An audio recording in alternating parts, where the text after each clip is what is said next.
De Medina Lora, analista político. Vamos a conversar con ellos justamente respecto al tema de la delegación de facultades que se ha aprobado en el Congreso de la República en materia de fortalecimiento y reforma institucional de los sectores interior y defensa. Pues bien, ¿cómo están? Bienvenidos. Ya, buenos días. ¿Cómo están? Bueno, yendo al tema, por ejemplo, político, señor de Medina, ¿este es un triunfo o es una buena acción, buena imagen que puede lograr el gobierno justamente logrando algún tipo de modificación en materia del interior y defensa, que son temas buenos que siempre son saludados por la población, ¿verdad? Bueno, Ivonne, Gerardo, ante todo, buenos días, al general Quiebra también. Teniendo un distinguido panelista a mi lado como el general Quiebra, no voy a entrar a discutir con él temas técnicos propios de la experticia que requiere el manejo de la Fuerza Armada. Yo quiero más enfocarme en la parte política. Primeramente, yo quisiera decir que políticamente me llama la atención la acogida que ha tenido el gobierno al seducir algunas bancadas que hasta hace muy poco tiempo en la campaña electoral eran abiertamente opositoras al gobierno, y ahora está logrando algunos mecanismos de adhesiones que a mí sí me preocupan, porque en un tema como defensa, por ejemplo, e interior, creo que era saludable que las decisiones se tamizaran a través del Congreso. Si no vamos a ver, yo lo planteo de esa manera políticamente, si las cosas más importantes para el país las vamos a llevar al Ejecutivo y no las pasamos por el primer poder del Estado, estamos diciendo dos cosas. Primero, estamos diciendo de que no confiamos en el Parlamento, ¿no es cierto? Y en segundo lugar, estamos diciendo que este es un régimen presidencialista y pasamos por encima del Parlamento. Entonces, ¿A qué cree que se debe esta situación, este cambio, estas fuerzas políticas que se adhieren ahora al gobierno? Bueno, la especulación que se hace es que hay pues algunos acuerdos que no están muy claros entre algunas bancadas, ¿no? Sorprende, por ejemplo, sí, francamente, sí, sorprende, por ejemplo, en particular el apoyo de solidaridad a la bancada de Gana Perú, este cierre de filas que ha habido contra ciertas bancadas del Parlamento que tienen un peso específico importante, y me parece a mí que se abren unos peligrosos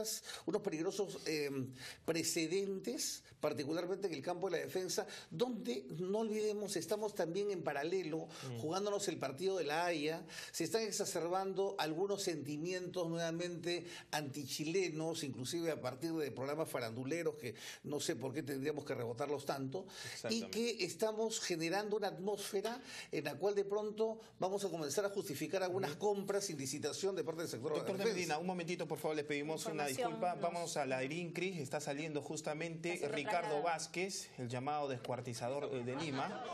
Walter Samuel Neira con la información. Bien, bueno, entonces lo observamos, están saliendo retirado por los efectivos de la Policía Nacional. Acaban de dar una conferencia de prensa donde básicamente la policía habla que sí se ha cometido un delito, aunque esto tendrá que ser establecido entonces por el Ministerio Público. Él está siendo trasladado, asumimos, a la carceleta del Ministerio Público. No damos los detalles aún en ese momento, pero está siendo trasladado por personal de la policía. Ricardo Vázquez es un periodista, era un periodista, comunicador, y bueno, salió a la luz este lamentable caso cuando se descubrieron algunas partes de un cuerpo humano en algunas zonas de La Victoria y en Huacho, y a partir de allí empezó la investigación y bueno, se dio cuenta finalmente de este lamentable hecho. Bueno, mudo, ¿no? Mudo, al estilo de cuando siempre se ha presentado Ricardo Vázquez, sin decir una palabra a los periodistas. Pues bien, vamos a continuar entonces con información. General Quiabra, sí. Yo quisiera que el descuartizador no fuera pues el tema central en el Perú, con un tema tan delicado como es intentar reformar la Fuerza Armada. A mí lo que me llama la atención, y siguiendo el análisis político, como todo el Congreso, 120 congresistas creo, se dejan impresionar en una sesión reservada por dos ministros que tienen 5 días en el puesto y quieren hacer unos cambios profundos.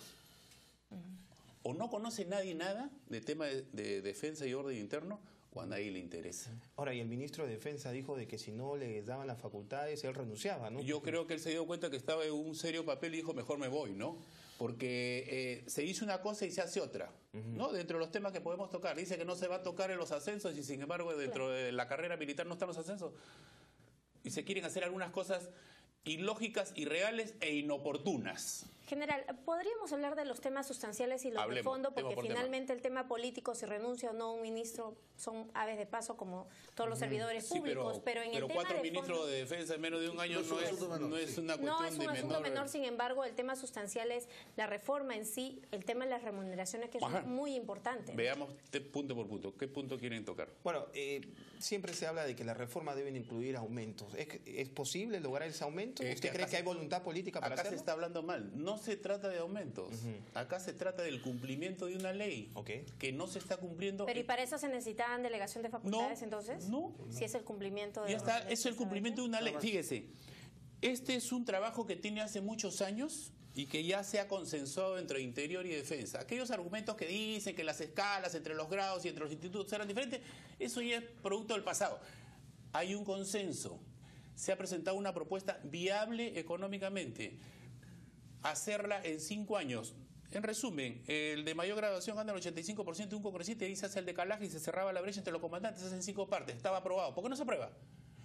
¿Por qué? Porque este ministro de Economía, que en el gobierno anterior era viceministro y que presentó su propuesta para quitarle la pensión a las viudas y reducirle la pensión a los discapacitados, incluido reducirle la pensión a aquellos que quedan discapacitados con menos de 20 años, o sea, los que están en el BRAE, es el que quiere imponer su propuesta.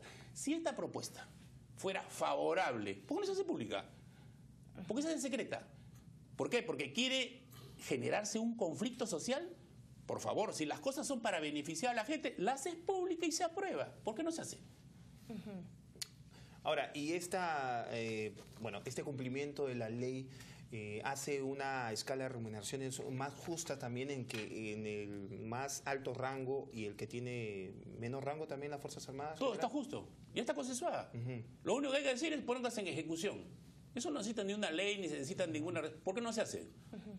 ¿Qué es eso? ¿Parte del show político entonces? Es parte de esto de que en vez de cumplir algo que ya se debe hacer, porque es la única institución en el Perú que no se ha... ¿Sabe cuál es el último aumento que hubo? En el año 70. El resto solamente son pequeños bonos no pensionables. Yo soy el de más alta graduación. Mi sueldo básico es 0.06, menos que un pan. Cuando a mí me hacen mi CTS, compensación por tiempo de servicio, 35 años de servicio, ¿cuánto me dan? ¿Cuánto me dan? Menos de 35 panes. Si a mí me corresponde eso, ya se imagina usted, el 90% del personal que son personal subalterno, ¿cuánto recibe? Esa es una vergüenza y eso se ha debido solucionar en tiempo. Lo que sucede es que como son instituciones disciplinadas, que por respeto a las instituciones y respeto al país, no toman carreteras, no toman locales, ¿estamos abusando? Por favor, no seamos tan mezquinos porque es de gente que arriesga su vida. En los años 80, ¿quién invertía en el Perú? Nadie. Esos veteranos de guerra hoy día, discapacitados o no, y esas viudas que perdieron a sus esposos con hijos menores de edad, porque esos son los que tuvieron la carga en esta lucha, reciben una pensión de ¿cuánto? 400 soles. ¿Es justo? ¿Eso vale la vida de una persona? Entonces, ¿qué más argumentos queremos para aprobar algo que ya está? Otro de los temas, doctor de Medina, es el tema de la creación de un ente central para las compras y para que sea más viable o sea más eficaz este sistema de compras en las Fuerzas Armadas y se mejore la capacidad operativa. ¿Usted cree que esto va a funcionar? Quiero hacer solamente el comentario anterior. Sí. El general Quiebra tiene razón en algo. El presupuesto es limitado. Y el presupuesto se lo pelean muchos sectores. Los que salen hoy en día a cerrar carreteras y infringir la ley, reciben beneficios. Los que custodian la ley, como las Fuerzas Armadas y las Fuerzas Policiales, quedan rezagadas. El ministro Castillo me imagino que está armando un rompecabezas pensando ya el escenario en el que Conga de repente no va. ¿De acuerdo? Y eso va a generar un vacío tributario importante. Entonces está simplemente repartiendo las fichas. Y yo creo que es inaudito que las Fuerzas Armadas, con una ley aprobada y con la voluntad de todos los sectores, sin embargo, siga detenida en sus aumentos. Es algo inaudito porque además el general no está ni siquiera considerando a los que resultan incapacitados o discapacitados como resultado del ejercicio de la función. Y para esas personas tampoco hay presupuesto. Pasando a lo que usted dice, a mí me parece que es interesante siempre y cuando ese ente central pueda generar compras que reduzcan los costos unitarios y puedan abaratar. Ahora, yo no sé, eso ya lo dejo del comentario general, si es que este ente central estaría en capacidad de coordinar con los entes especializados, porque hay distintas Fuerzas Armadas y por eso es un plural, ¿no es cierto?, de acuerdo a las especificaciones técnicas que requiera cada uno de ellos. Lo que sí es absolutamente claro es que nuestras Fuerzas Armadas están notoriamente desprovistas de equipamiento. Y no me refiero en relación al frente externo, me refiero en relación también al frente interno. Y en consecuencia creo que ahí sí hay mucho por hacer, ¿no? Fíjese, acá es innecesario, ¿sabe por qué? Porque ya está. Cuando se creó el Fondo de Defensa Nacional y de Seguridad Ciudadana el 1 de enero del 2005, se estableció un comité de administración del fondo, presidido por primer ministro, integrado por Economía, ministro de Economía, ministro de Defensa y ministro del Interior. Entonces, cuando los institutos quieren hacer una compra importante, la hacen aprobar en el Consejo de Defensa y después este comité de administración es el que te lo fiscaliza. O sea, ¿usted cree que es innecesario esta Pero si ya está, de este ente? Lo que pasa es que nadie quiere asumir su responsabilidad. Pues fíjese, se compraron 4 fragatas Lupo. ¿Se ha hablado de algún problema? No. ¿Se enviaron a repotenciar 12 motores a Rusia? ¿Se habló de un problema? No, porque dentro de la comisión que trabajó habían 2 de Consucoy y 2 de fiscalización. Los que no quisieron participar fueron los de Economía. Entonces usted tiene que se hace compra. Ahora, asuma su responsabilidad. Pues. Tiene usted fiscalización que lo puede fiscalizar. Tiene la Comisión de Defensa, tiene Contraloría. ¿Cuál es el problema? General, una última consulta al menos de mi parte. Yo sé que mi compañero tiene más y la productora nos apura, pero hay un tema de que ya se está hablando de una militarización de la policía. ¿Usted está de acuerdo con eso o cree que es al revés? Una policialización de las Fuerzas Armadas. ¿Qué es lo que se quiere? ¿Qué es lo que se quiere en esto que se quiere legislar sobre el apoyo a las Fuerzas Armadas, a la Policía Nacional? ¿Que las Fuerzas Armadas participen en los conflictos sociales? ¿Disfrazar a los soldados de policía? ¿Que los pocos recursos que tiene el ejército los inviertan en la compra de armas no letales y balas de goma? ¿El enemigo son los manifestantes o tenemos otro enemigo externo? Además que es inapropiado. Estamos a 3 meses, la fase oral de la Haya. Dentro de 3 meses se cumplen los 90 días. Y en vez de estar cuidándonos y viendo todo lo que hace el otro lado, vamos a estar viendo que te cambio la ley de ascenso, que te cambio el tipo de servicio. Por favor, Perú, no hemos aprendido nada de la historia. Se va a repetir la historia. O sea, me distraes con el descuartizador para que no se vea este paquete. Y dentro de 90 días me distraes con el paquete para que no se vea el frente externo. Y al otro lado está más desesperado que lo... ¿Es ese Perú de hoy día? Bueno, pero el tema de los ascensos, de las pensiones, de la caja policial militar también son temas importantes. Es inoportuno. Ahora, y en el caso general, el caso de las compras, bueno, siempre han salido destapes periodísticos, sobre todo el tema de corrupción. Oiga, entonces, ¿quién debe dirigir las compras? Eso no pasa por quién dirija las compras. Eso pasa por la calidad personal de los que integran las comisiones. Pero usted puede tener 100 leyes. Usted puede formar lo que quiera. Las personas son las que fallan. Y no hay una ley que diga que porque doy esta ley ya no va a haber corrupción. Qué fácil sería. Entonces hagamos un centro de compras nacional, pues. No habría ninguna corrupción en el Perú. Es increíble, pues. Aquí las personas son las que fallan. Y cuando fallan las personas, hay que sancionarlas. Pero hay mucha dificultad para poder justamente ingresar a la documentación, a los tipos de compras que realizan las Fuerzas Armadas. Pero le digo, pues, el comité de administración presidido por el primer ministro, que cumpla su responsabilidad. El ministro de Defensa, el ministro de Interior, el ministro de Economía, el primer ministro. Son 4 entes que no tienen nada que ver con las Fuerzas Armadas. Ahora que lo compre otro, no hay problema que lo compre otro. Pero no me diga que por una ley van a hacer una comisión, aparte, se solucionan los problemas.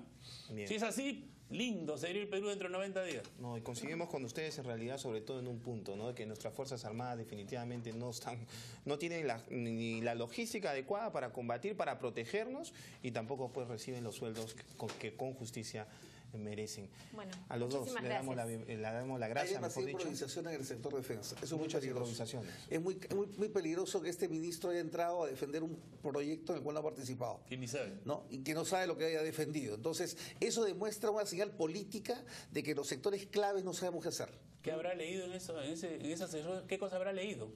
Me imagino que después que leyó dijo, ¿sabe una cosa? Mejor mi voto de confianza para ver si me voy, porque... Un resumen ejecutivo. ¿Qué cosa habrá leído? Si él no entiende lo que ha leído y los que lo escuchan tampoco entienden, entonces mejor le dan la facultad. Muchísimas gracias. Todo, ¿no? Muchísimas gracias. Le agradecemos al doctor Eugenio de Medina Lora y al general Roberto Quiabra por esta conversación. Muchos temas pendientes, por supuesto, pero ojo, para eso están nuestros congresistas elegidos por nosotros, por el pueblo, para que estén supervisando, y ojalá que la Comisión de Defensa puedan seguirle el pie a esta delegación de facultades. Bueno, pero habría que también pensar en subir el nivel al Congreso, ¿no? Porque no siempre tenemos a los congresistas adecuados para poder hacer las modificaciones que necesitamos, ¿no? También. Claro. Bueno, vamos a seguir con más informaciones y vamos a cambiar totalmente el tema. Son las 8:47 de la mañana. Vamos a hablar, pues,